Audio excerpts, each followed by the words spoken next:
ये कहानी है एक ऐसे पाकिस्तानी की जिसने अपनी जिंदगी पाकिस्तान पर निसार कर दी। हुआ कुछ यूं कि ब्रैडफोर्ड यूनिवर्सिटी का शुमार बर्तानिया की मशहूर यूनिवर्सिटियों में होता है। ये दुनिया की 50 बड़ी और बर्तानिया की टॉप 10 अच्छी यूनिवर्सिटियों में शुमार होती है। 2005 में यूनिवर्सिटी को चांसलर की जरूरत थी।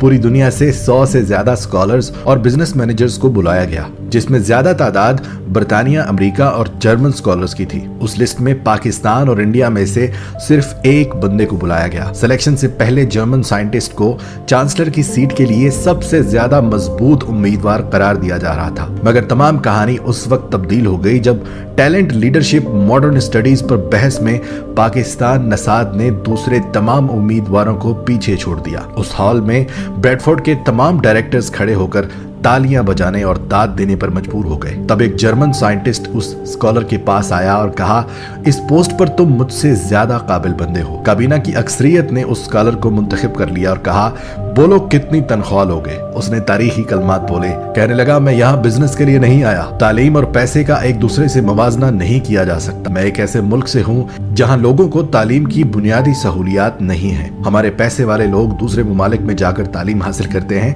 जबकि गरीब लोग अपने दिल में हसरत लेकर इस दुनिया से चले जाते हैं। यही वो वजह है कि जिसकी वजह से गरीब और अमीर का फर्क दिन ब दिन ज्यादा होता जा रहा है। मेरी जिंदगी की ख्वाहिश है कि मेरे वो लोग जो दूसरे ममालिक में नहीं जा सकते, वो अपने मुल्क में ही रहकर अच्छी तालीम हासिल कर ले और ब्रैडफोर्ड जैसी अच्छी यूनिवर्सिटी की डिग्री हासिल कर सके। इसलिए मैं ब्रैडफोर्ड यूनिवर्सिटी एक ही शर्त पर ज्वाइन करूंगा, अगर आप मुझे मेरे मुल्क के लिए ये सहूलत दे दें। काबीना के तमाम अरकान इस बात पर हैरान रह गए। काबीना की अक्सरियत इस फैसले के खिलाफ थी और कहने लगे, ऐसा मुमकिन नहीं कि हम पाकिस्तान में अपनी डिग्री मुतारफ करवा दें। वो पाकिस्तानी स्कॉलर बोला, फिर आप पाकिस्तान का बंदा ब्रैडफोर्ड का चांसलर क्यों लगा रहे हो? बात यहाँ आकर रुक गई और वो स्कॉलर उठकर चला गया। बाद में क्रिस टेलर ने अपनी काबीना को कहा, इस बंदे को ऐसे मत जाने दो, इसमें कुछ कर दिखाने की सलाहियत मौजूद है। जो बंदा अपने मुल्क का वफादार हो और कुछ करने का अज़्म हो, वो काम भी अच्छा करता है और पैसे का लालच भी नहीं करता। आप इसकी बात मान लें।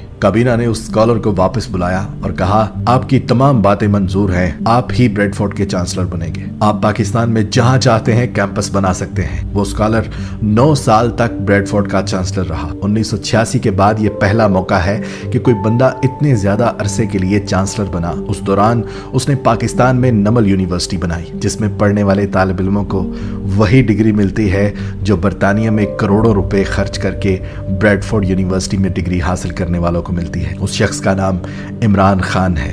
वो मुनाफिक खान, तालिबान खान, यहूदी एजेंट और गद्दार सियासतदान के तौर पर जाना जाता है। मगर मैं अपनी जिंदगी में ऐसा पहला मुनाफिक बंदा देख रहा हूं जो पैसे का लालच नहीं करता, और ऐसा पहला गद्दार देख रहा हूं जो मुल्क के बाहर जाकर भी पैसे पर अपने मुल्क को तरजीह देता है। अगर किसी को ये मन घड़त कहानी लगे तो कैप्शन में मैंने 2 लिंक पेस्ट किए हैं जिस पर पूरी तारीख छाप दी गई है। आप जाकर रिसर्च जरूर कीजिएगा। आप जान जाएंगे कि नमल यूनिवर्सिटी का ब्रैडफोर्ड यूनिवर्सिटी से इल्हाक है, यानी इसका मतलब ये है कि पाकिस्तान में रहते हुए बच्चों को बरतानवी टॉप क्लास यूनिवर्सिटी की डिग्री दी जाती है।